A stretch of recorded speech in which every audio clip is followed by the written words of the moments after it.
I'm Bob Brown. My Dharma name is Juan Bapon, and today I'll talk to you about the concept of heaven and earth. At every Sunday service, we bow to the fourfold graces, one of which is the grace of heaven and earth. We often use the term Kanji, which means nature and the universe.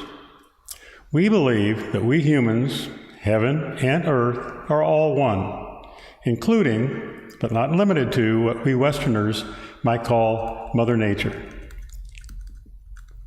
Master Sotasan, who was the founder of Won Buddhism, developed the concept of Il Won Song, the one circle image, indicating that all things in the universe are as one, and all have a Buddha nature. Master Sotasan said that we can't live without heaven and earth, and that's pretty easy for we Westerners to accept. The soil, the rain, light and darkness, the sun and the moon, and even the wind provide the sustenance we need. And we try to grasp the concept of the limitlessness of the universe, which has no ending and no beginning.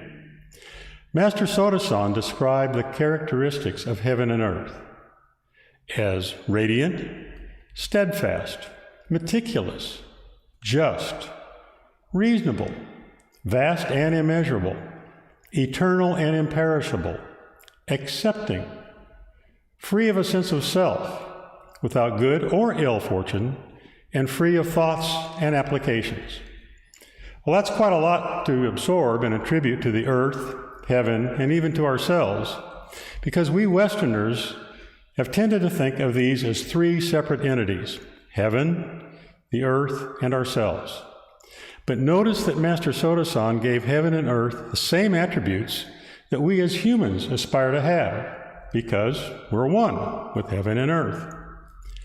Not long ago, I had a major conflict in my life that reminded me of all this. I was serving on the board of our local homeowners association. We have very strict rules about cutting down trees in our neighborhood. A few weeks ago, my wife and I heard chainsaws across the little lake we live on. So we went over to investigate. Loggers were cutting down a number of 80-foot tall, 50-year-old trees. I literally lost it. I became so angry that I had to leave. I let my wife Regan talk to the homeowners, while I went on a walk to contemplate and to cool down. I don't recall ever having been so angry, but I asked myself why. I've seen commercial timber operations before, but not in my neighborhood. I believe I was so upset because I truly see myself as one with nature, or heaven and earth, if you will. To me, cutting down 50-year-old healthy trees without a good reason was almost like cutting down a family pet, or worse. I spent much of my professional and personal life in the woods and in nature as a biologist. We live in our neighborhood because we like our lake and the trees.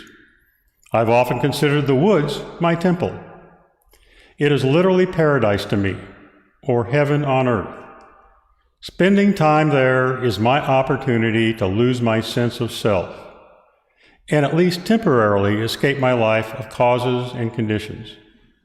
So seeing someone abruptly change that temple was offensive to me. But as I calmed down, I also realized that I was one with the homeowners, and, as well, the logging crew. They too have a Buddha nature, right? So I returned and I apologized to them for my behavior and explained myself. They didn't know anything about neighborhood rules, so it really wasn't their fault. So we are one not only with human nature and Mother Nature in the universe, but with all other people as well. Those whose actions we like, and those whose actions we don't like. That can be a real struggle sometimes. So what are we to make of this oneness, this concept that we are not separate from heaven and earth, all other peoples, and the whole universe? Master Sotasan said that we should feel grateful for heaven and earth, and show our gratitude by modeling ourselves in the way or Tao of heaven and earth. He suggested we show our appreciation in 8 ways. First, by inquiring into the nature of human affairs. Secondly, by applying ourselves and our actions to achieve our goals. By avoiding becoming enticed by remoteness or closeness, intimacy or distance, joy or anger, sorrow or happiness, and thus ever keeping with the middle way. By first scrutinizing our possible actions and choosing the reasonable ones and abandoning the unreasonable ones. By being free from partiality, by becoming liberated from the changes of birth, old age, sickness, and death. By finding ill in fortunate events and good in unfortunate events. And to avoid being enticed by the possibility of good or ill futures. And finally, by nurturing the way that is free of thought and action or at rest, harboring no concept or sign after rendering spiritual, physical, or material beneficence. Thus, we should not expect anything in return from heaven and earth, or from our fellow human beings as a result of our appreciation or goodwill. Heaven and earth do not bestow blessings or happiness, grief, or bad luck. Nature and the universe does not recognize itself. It has no ego or self. It simply is. To understand this, we must first recognize that we and the universe are impermanent. It's said that all the cells in our body are replaced every 7 years, some much faster. I know that I'm not the same person, mentally or physically, that I was last year, yesterday, or even this morning.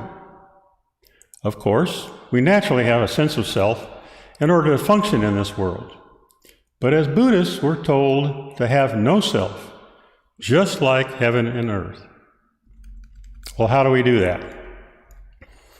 We must recognize that the self we have is an image we have constructed in our own mind based on our upbringing, education, and experiences, put together from causes and conditions from our 5 aggregates.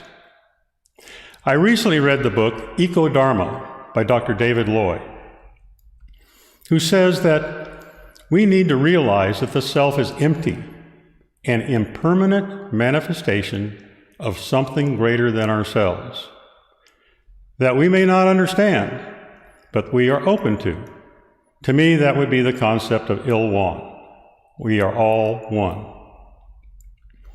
As evidence of our oneness with heaven and earth, Dr. Loy relates that our bodies are made up of the same elements that make up the oceans, rivers, mountains, and trees. Our blood is salty because it duplicates our original ocean home. In fact, we share 98% of our DNA with chimpanzees and bonobos. And of course, we also share 99.99% of our DNA with all other humans, be they black or white, short or tall, Republicans or Democrats, or tree huggers or tree cutters. In fact, Dr. Loy says we can't leave the natural world because we never left it. And just like our body parts cooperate with each other to make the whole human system work, so too do the sun, moon, stars, and the earth make a giant cooperative that makes the whole universe work. Dr. Loy says that when we realize that the world is a mutual, interdependent, impermanent, and cooperative enterprise, and that we human beings are all mutual friends in the process of birth and death, old age and suffering, then we can build a noble, even heavenly environment. Wouldn't that be paradise or heaven on earth? As I mentioned, I find heaven on earth or paradise, if you wish to call it that, in my surroundings. When I look into the daytime sky, I'm reminded that the sun is the source of all our life, as is the rain. But when I look into the sky at night, my thoughts are of a vastness or a great void. I know the moon and the stars I see are but a few compared to the billions of others in the universe, which, again, has no end. But really, no end? How can that be? My human mind can't grasp a fourth dimension. But I'm reminded that the universe is limitless. Both we and the universe have no beginning, no ending, no birth or death, all formless, constantly changing, and impermanent. I personally struggle to understand all of this, as much as I struggle to understand myself. I tell myself that I may never fully understand my original Buddha nature or find enlightenment, but that's okay. It's the journey and my practice that makes me a better person, not necessarily the destination. And though I don't always understand it, the seeking brings me peace. Or, as the Christian Bible says, the peace that passes all understanding. But of course, our earth, which is also our heaven, sometimes struggles too. Climate change, pollution, wars, and human injustice plague both our planet and ourselves. Master Sotasan said that if we show ingratitude towards heaven and earth, or to each other, we'll receive punishment from heaven. Or, as the Christian Bible says, Father, let your will be done on earth as it is in heaven. Fortunately, we're not just observers of the cosmos, we're also active participants. We can do things. Mother Teresa was once told that her work was merely a drop in the bucket of what was needed, so why bother? She answered, the ocean is made up of tiny drops. And remember Master Sotasan's admonition that every step you take, everything you do, is Buddha Dharma. Remember also our sacred chant, Sanjo. May you attain eternal life in heaven and earth, perpetually shining, even with the extinction of all things. I may not be able to save the world, but I can recycle a can, plant a tree, and help a neighbor. If we all do these things, we can make the world a better place. And I can work on my own mind. Mahatma Gandhi once said, the greatness of human beings is not so much in their being able to remake the world, but in being able to remake themselves. Master Sotasan said, if we want to improve the world, we must first improve our own mind. I'd like to close today with a poem by the author and conservationist Wendell Berry. It's one of my favorites, and I personally believe it reminds us of the oneness of the heaven and earth and how we, as humans, fit in. It's called The Peace of Wild Things.